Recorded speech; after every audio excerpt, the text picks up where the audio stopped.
तेजस्वी यादव ये भी कह रहे हैं कि बीजेपी ने तो हाईजैक कर लिया है नीतीश कुमार को। नित अब उनके पास खिसियाली बिंदी खबा नोचे वाली स्थिति है। बेरोजगारी भत्ता देने की बात कर रहे हैं, फिर जाके 200 यूनिट फ्री बिजली देने की बात कर रहे हैं। किसके वादों में कितना दम है? 11 प्रस्ताव हमारी पार्टी की थी। 11 प्रस्ताव में ऐसा नहीं कि केवल 200 यूनिट बिजली ही कि अभी जिस तरह से अटकलों का बाजार गर्म है, नीतीश कुमार को लेकर कई अटकलें लगाए जा रहे हैं। जो लोग इस पे बात कर रहे हैं वो जनता के बीच में दिग्भ्रमित फैला रहे हैं, जनता को भ्रम फैला रहे हैं। आपके नेता ने अभी एक बयान दिया कि आरजेडी के कई नेता संपर्क में हैं एनडीए के, तो एक दो नाम बताना चाहेंगे क्या? देखिए, चुनाव आने वाला है और जब इस तरीके के जब ये बातें आती है कि नीतीश कुमार जी पलटी मारने वाले हैं, सिर्फ कन्फ्यूजन, इसके अलावा कोई उसमें नहीं है। क्या लगता है नीतीश कुमार पलटी मारेंगे या नहीं? नीतीश कुमार जी चिल्ला करके बार ये बोले हैं, अपनी बात को रखे हैं कि हमसे गलती हो गई, हमसे गलती हुई। जो हमने जो तेजस्वी के बारे में जिसका नाम लेकर के बताते हैं कि जो तेजस्वी को हमने लाया वो हमसे गलती हो गई। बिहार में अभी बच्चों को भड़काने का काम राष्ट्रीय जनता दल करेगा। सबका सीसीटीवी कैमरा, लेकिन पेपर लीक की तो बात सामने कहीं से कोई पेपर लीक की बात सामने, कहीं से कोई भी एक भी कहीं से ऐसा नहीं आया है कि पटना में जो परीक्षा थी जो हुई थी वो क्यों रद्द करने की मांग हो? वो रद्द करने की मांग, और वो रद्द कर दिया गया। वो रद्द हुई। नमस्कार, न्यूज़ 24 बिहार झारखंड देख रहे हैं आप। मैं हूं आपके साथ सबा शाहिद शेख। आने वाले विधानसभा चुनाव को लेकर बिहार में तैयारियां तेज हैं। वादे और दावे भी बहुत हो रहे हैं, साथ ही साथ अटकलों का बाजार भी गर्म है कि कब क्या हो जाए ये कहना बेहद ही मुश्किल है, क्योंकि बीते कुछ दिनों से नीतीश कुमार को लेकर चर्चाएं एक बार फिर से तेज हो गई है कि कहीं नीतीश कुमार पलटी ना मार दे। तो वहीं इन सब के बीच एनडीए और इंडिया गठबंधन के अपने अलग अलग दावे हैं। कौन अपने दावों पर कितना खड़ा उतरता है ये तो आने वाला वक्त ही बताएगा। तो आने वाले चुनाव के लिए एनडीए की क्या तैयारी है, तो आज इसी पे चर्चा कर लेते हैं। चर्चा के लिए हमारे साथ मौजूद हैं हम पार्टी के प्रवक्ता सरोज सिंह जी। सरोज सिंह जी, बहुत बहुत स्वागत है आपका। जी, सबसे पहला सवाल तो मेरा आपसे यही है कि आप लोग अभी बेरोजगारी भत्ता देने की बात कर रहे हैं, फिर जाके 200 यूनिट फ्री बिजली देने की बात कर रहे हैं, और यही 200 यूनिट फ्री बिजली की बात तो तेजस्वी यादव भी कर रहे हैं। तो क्या लगता है किसके वादों में कितना दम है? देखिए, चुनाव आने वाला है, चुनाव में अभी समय भी है जी, और हम लोगों का राष्ट्रीय कार्यकारिणी था, उसमें हमारे पार्टी के जो संरक्षक हैं आदरणीय भारत सरकार के मंत्री जीतन राम मांझी जी, 11 प्रस्ताव हमारी पार्टी की थी। 11 प्रस्ताव में ऐसा नहीं कि केवल 200 यूनिट बिजली ही थी और बेरोजगारी भत्ता ही थी, उसमें अंबेडकर जी का मूर्ति भी लगाने की बात थी। हम लोग को 11 मांगे हैं। बेरोजगारी भत्ता था, उसके बाद फिर लेबर की जो पैसे की बात थी, इसके बाद जितने जो जन समस्या जो है, जो एक्चुअल में जो किया जा सकता है। और मांझी जी ने अपने कार्यकाल मुख्यमंत्री रहते हुए बहुत सारे वैसे चीज किए जो हो गया और जो रह गया। उन्होंने सारी बातों को अपने विस्तार से उसमें रखी है मीटिंग में। और ये दम, देखिए, ये हम लोग एनडीए गठबंधन के एक साथी हैं और हमारे जो नेता हैं वो अपनी बात रख रहे हैं कि ये किया, ये सलाह है कि ऐसे ऐसे हो सकता है, इसको भी किया जाना चाहिए। जी। तो मेरा सवाल आपसे ये है कि अभी जिस तरह से अटकलों का बाजार गर्म है, नीतीश कुमार को लेकर कई अटकलें लगाए जा रहे हैं, क्या लगता है नीतीश कुमार पलटी मारेंगे या नहीं? देखिए, नीतीश कुमार जी काफी सरकारी प्रोग्राम में, भारत के प्रधानमंत्री मोदी जी के कार्यक्रम में, अपने पार्टी के कार्यक्रम में, सारे जगहों पे नीतीश कुमार जी चिल्ला करके बार ये बोले हैं, अपनी बात को रखे हैं कि हमसे गलती हो गई थी, अब हम आगे गलती नहीं करेंगे और हम एनडीए के साथ हैं और मोदी जी के साथ हैं और आगे भी हम मोदी जी के साथ रहेंगे, कभी हम साथ नहीं चलेंगे। नीतीश कुमार जी ने अपने काफ़ी कार्यक्रम, सरकारी प्राइवेट पार्टी का सारे जगहों पे अपनी ये बात रख चुके। तो हमें नहीं लगता है कि इस पर किसी तरीके से कोई बात आनी चाहिए। जो लोग इस पर बात कर रहे हैं वो जनता के बीच में दिग्भ्रमित फैला रहे हैं, जनता को भ्रम फैला रहे हैं। लेकिन नीतीश कुमार तो पहले भी कहते थे ये कि एनडीए गठबंधन में नहीं जाएंगे, बीजेपी के साथ नहीं आएंगे, तो इस बात से आप ये कैसे सोच सकते हैं? नीतीश कुमार अपने विधानसभा में विधानसभा में भाषण के दरमियान, पार्टी मंचों पर, पार्टी के कार्यक्रम में, सरकारी कार्यक्रम में उन्होंने कहा कि हमसे गलती हो गई थी। जिसने हमसे गलती हुई, हमने जो तेजस्वी के बारे में जिसका नाम लेकर के बताते हैं कि जो तेजस्वी को हमने लाया वो हमसे गलती हो गई, हमारी भूल थी, ये तो उन्होंने सारी क्रेडिट उन्होंने दे चुकी है।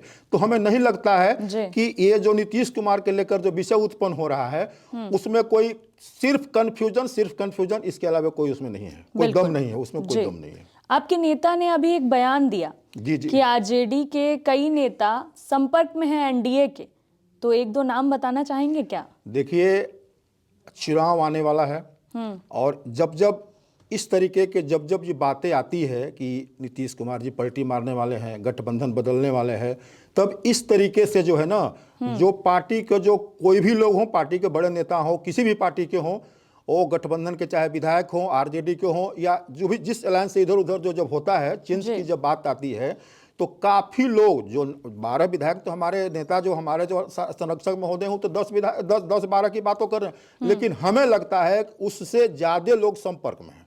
अच्छा। और जहां तक आप बताएं कि नाम की बात है, तो ये कोई मीडिया का जो हम लोग प्लेटफॉर्म, मीडिया के प्लेटफॉर्म पर ये सब बातें बताई नहीं जाती है, लेकिन बहुत ही बड़े पैमाने पर लोग कांटेक्ट में हैं, इसकी कहीं से भी कोई शक नहीं है। चलिए, बात अगर एनडीए और इंडिया गठबंधन की करें तो दोनों अपने अपने दावे और वादे कर रहे हैं, तो आने वाले चुनाव को लेकर आप लोगों की क्या रणनीति है, एनडीए गठबंधन की क्या रणनीति है? चुनाव आने वाला है, आज जो एनडीए गठबंधन है उसका मीटिंग हुई है और मीटिंग सारे एनडीए गठबंधन के बड़े नेता किए हुए हैं। उसमें यह तय किया गया है कि 25 में से 225 जो 25 में जो इलेक्शन होगा उसमें हमारा संख्या होगा एनडीए का 225, ये हम लोग का टारगेट है। और ये टारगेट के लेकर के पूरे एनडीए गठबंधन के अभी कल ही परसों प्रदेश अध्यक्ष की बैठक हुई थी बिहार में, और सारे कार्यक्रम बन चुके हैं कि 243 विधानसभा में सारे एनडीए के अलग नहीं, सारे एनडीए के जो घटक दल हैं उसके सारे नेता एक साथ कार्यक्रम बिहार में अभियान चलाने जा रहे हैं। ये चुनाव अभियान का कार्यक्रम ये अभी से, जिला अभियान का कार्यक्रम अभी से चालू हो चुका है, आगे हो जाएगा चालू, इसलिए कहीं से कोई शक शुबा नहीं है, पूरी तैयारी है।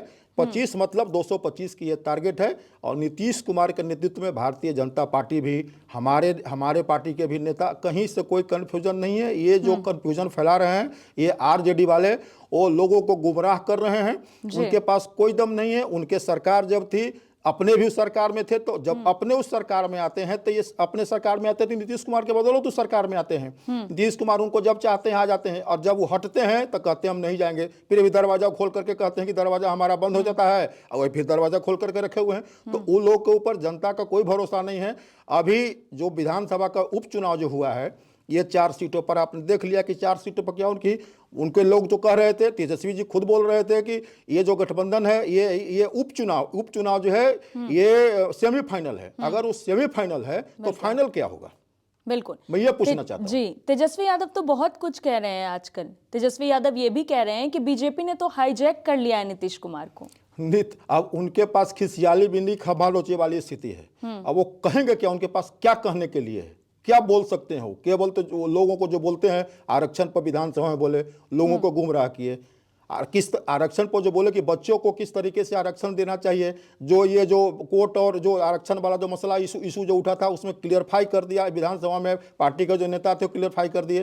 तो लोग बच्चों को, युवाओं को वो एक देख रहे हैं कि गुमराह करके, कन्फ्यूज करके, उनको लग रहा है उनके जो पिताजी हैं जो चार्जशीटेड हैं, जिनके ऊपर जो केस चल रहा है, लालू यादव जी की पूरी एक ही उनकी है कि किसी तरीके से जनता को कंफ्यूज करके आने वाला 25 का जो इलेक्शन है उसमें हमारा जो पुत्र मोह है, बेटा को कहीं से किसी भी तरीके से स्थापित करें, उसके लिए पूरी अपना कार्यक्रम, वो फर्जी जो जिस तरीके से होता है ना कि फर्जी भ्रमित करना, लोगों के बीच में गुमराह करना, वो सारी प्रक्रिया वो लोग अपना रहे हैं। लेकिन हमें लगता है कि बिहार की जनता उनके जो माता पिता के जो कार्यकाल था उसको पूरी तरीके से जनता देखी है और उसको कहीं से कोई एक्सेप्ट करने के लिए तैयार है। उनका जो गुंडा राज था, अपराधी राज था, बलात्कारी राज था, उसको कहीं से बिहार की जनता एक्सेप्ट करने के लिए तैयार नहीं है। और नीतीश कुमार जी ने जो काम किया है पूरे बिहार में एनडीए के साथ या उनके साथ भी उन्होंने काम किया है, तो जब वो रहते हैं तो क्यों नहीं उनके कामों के ऊपर क्वेश्चन उठाते हैं, हट जाते हैं तो उनके कामों को क्वेश्चन उठाते हैं।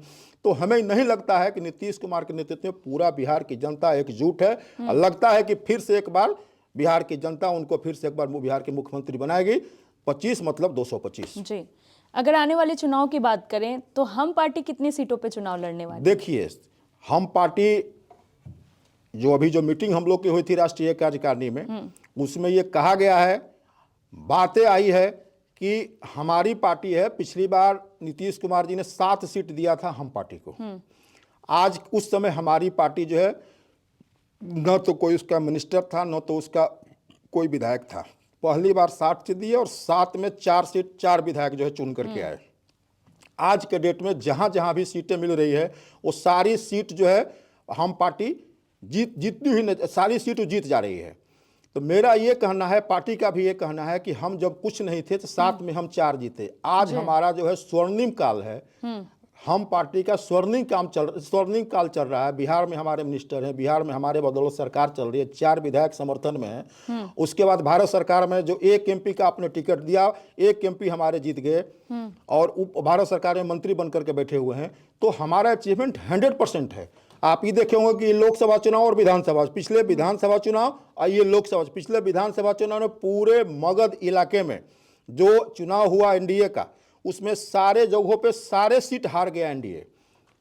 पूरे मगध शाहाबाद रेंज में सिर्फ हम पार्टी ही चारों के चारों सीट जीती विधानसभा में। अभी जो प्रेजेंट जो 24 का इलेक्शन हुआ लोकसभा का, लोकसभा भी वही हुआ कि पूरे मगध और शाहाबाद रेंज में एनडीए गठबंधन हार गया। सिर्फ एक गया का मगध का एक सीट है जो बचाने में हम पार्टी कामयाब हुई। जी, तो अगर हमारा अचीवमेंट जो है 100% है, स्ट्राइक रेट। इसलिए हम चाहते, हमारी जो पार्टी का डिमांड है कि मैक्सिमम सीट हम लोग मांग रहे हैं। अब तो बड़े नेता लोग बैठेंगे, बैठ करके एनडीए अलायंस से बैठ करके निर्णय लेंगे, क्या होगा उसकी आगे बताया जाएगा क्या होगा आगे। जी, सूत्रों के हवाले से तो खबर आ रही है कि दिल्ली विधानसभा चुनाव आप लोग अकेले लड़ने वाले हैं और जल्दी लिस्ट भी जारी करने वाले हैं।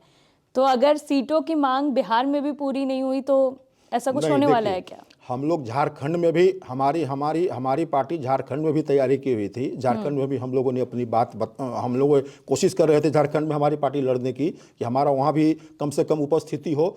लेकिन बातें जो थी वो बातें जहाँ तक पहुँचनी चाहिए वहाँ तक पहुँची नहीं और उसका लास्ट इलेक्शन आ गया, इसलिए वहाँ पे बात बनी। दिल्ली में भी हम लोग बातचीत जारी, हमारी पार्टी के जो बड़े नेता हैं वो बात कर रहे हैं और कोशिश है कि जो भी हो उपस्थिति हमारी एनडीए अलायंस में हो। अगर नहीं होगी तो पार्टी निर्णय लेगी। पार्टी आगे अभी उस तरीके से कोई निर्णय नहीं है, क्या होगा ये डिसीजन लेना पार्टी के बड़े नेता का काम है। जी, मेरा आखिरी सवाल आपसे यही है कि बीपीएससी को लेकर अभी बवाल मचा हुआ है बिहार में, छात्र किस तरह से अनशन पर बैठे हुए हैं, तो छात्रों की मांग कब पूरी की जाएगी, कब उनकी गुहार सुनी जाएगी? देखिए, बिहार में अभी बच्चों को भड़काने का काम राष्ट्रीय जनता दल कर रही है और कुछ एजुकेशन जो टीचिंग जो इंस्टीट्यूट है जो एजुकेशन चलाते हैं, कुछ वो लोग भड़काने का काम कर रहे हैं। हमारा ये कहना है कि बीपीएससी का एग्जाम होने के पहले से ये भड़काने का काम जो चल रहा है, बीपीएससी के जो चेयरमैन हैं उनकी पूरी तरीके से क्लियरिटी आ गई है। जो इन लोग का डिमांड था वो डिमांड पूरा हो चुका है। अब ये लोग जो हैं सिर्फ और सिर्फ भड़काने का काम कर रहे हैं। बिहार की जनता को ये दिखाना चाहते हैं कि बीपीएससी ये सर्विस नहीं करे, इसमें गलत हो रही है, न कहीं क्वेश्चन आउट हुआ न कहीं कुछ हुआ। लेकिन फिर भी ये लोग क्या करना, बिहार के लोगों को क्या दिखाना चाहते हैं? अभी कितना 4 लाख या 5 लाख बच्चे और बच्चियाँ अभी जो बीपीएससी के एग्जाम हुआ है उस सारे 4 लाख या 4 या 5 लाख लोग एग्जाम दे चुके हैं। क्या 5 लाख में ये लोग कहाँ थे? 5 लाख फॉर्म भरने का 2 बार टाइम निकला था, उसमें 2 बार निकाला गया था, फिर भी वो लोगों ने नहीं भरा। तो आप बताइए, आप ही से मैं पूछना चाहता हूं कि ये आखिर कर क्या रहे हैं? भड़काने के अलावा कर क्या रहे हैं? कुछ लोग को मिली भगत से बिहार के लोग, बिहार के जनताओं को, बिहार के युवाओं में दिग्भ्रमित करने का काम कर रहे हैं। कुछ टीचिंग इंस्टीट्यूट के जो साथी हैं, ये हमें आपके माध्यम से अपील है कि वो ऐसा ना करें और बिहार के जो परीक्षार्थी हैं, जो परीक्षा दे चुके हैं, उसके भविष्य को अंधकार में नहीं डालें। अगर कैंसिल होगा, कैंसिल होने का कोई रीजन होना चाहिए ना। क्या क्वेश्चन आउट हुआ? आपने फॉर्म क्यों नहीं भरा? दोबारा जब फॉर्म भरना था आपने क्वेश्चन आउट तो हुआ नहीं, तो फिर आप कैंसिल क्यों? आप जाते हैं, मारपीट करते हैं सेंटर पर, समय से आप पहुंचिएगा नहीं। मैं खुद गवाह हूं कि सेंटर पर लोग 11:01 पे पहुंचते हैं। जब आपको जब समय का टाइमिंग दिया गया, बैंडेड है कि भैया 11 बजे के बाद हम एंट्री नहीं होगा, तो 1:01 पे क्यों पहुंचते हैं? सबका सीसीटीवी कैमरा। लेकिन पेपर लीक की तो बात सामने आ कहीं रही से है। कोई पेपर लीक की बात सामने, कहीं से कोई भी एक भी कहीं से ऐसा नहीं आया है कि पेपर तो लीक हुआ फिर है। पटना में जो परीक्षा थी, जो हुई थी, वो क्यों रद्द करने की मांग हो वो रद्द करने की मांग, और वो रद्द कर भी दिया वो गया। रद्द वो रद्द हुई, कर दिया वो गया, अगर रद्द पेपर हुई, लीक वो नहीं हुई रद्द तो। हुई। जी। पटना का जो एग्जाम सेंटर था वो रद्द हुई। वो मैं जो बता रहा हूँ, इन लोगों ने हल्ला कर दिया। बहुत लोग पीछे आए, समय के बाद आए, वो लोग वहां हल्ला कर दिया, बवाल मचा दिया कि भैया क्वेश्चन आउट हो चुका है। वहां पर कंफ्यूजन क्रिएट कर दिए। वो सारे लोग यही लोग हैं जो यहाँ कर रहे हैं, वहां भी वैसे ही किए थे। पटना का जो प्रशासन था, एसपी और डीएम, सारे लोग वहां पर पहुंचे, सारे मामला को शांत कराए और एग्जाम वहां पे हुआ, लेकिन डिले हुआ। तो बच्चों को समय कम मिला वहां पे। जो समय कम मिला था, कम मिला तो उसको सब लोग मांग कर रहा है कि सेंटर को कैंसिल करिए। कुछ लोग घुस नहीं पाए हंगामा के चलते। तो सब दोनों की तरफ से आई है बात कि वो सेंटर को, बीपीएससी का एग्जाम जो बीपीएससी के जो चेयरमैन है, उन्होंने सेंटर को कैंसिल कर दिया कि केवल ओनली फॉर वर्ल्ड सेंटर, जो पटना वाला सेंटर जहाँ पर बवाल हुआ है, उस सेंटर को कैंसिल करने का उन्होंने आदेश दे दिया और उसकी आगे डेट पर निकाली जाएगी और उस डेट पर एग्जाम होगा। चलिए ठीक है, बहुत बहुत शुक्रिया आपका हमारे साथ जुड़ने के लिए। Thank you. दरअसल आने वाले बिहार विधानसभा चुनाव में दावे और वादे तो बहुत हो रहे हैं, हालांकि किसके दावे और वादों में कितना दम है ये तो आने वाला वक्त ही बताएगा। फिलहाल के लिए इतना ही। देखते रहिए News 24 बिहार झारखंड। नमस्कार।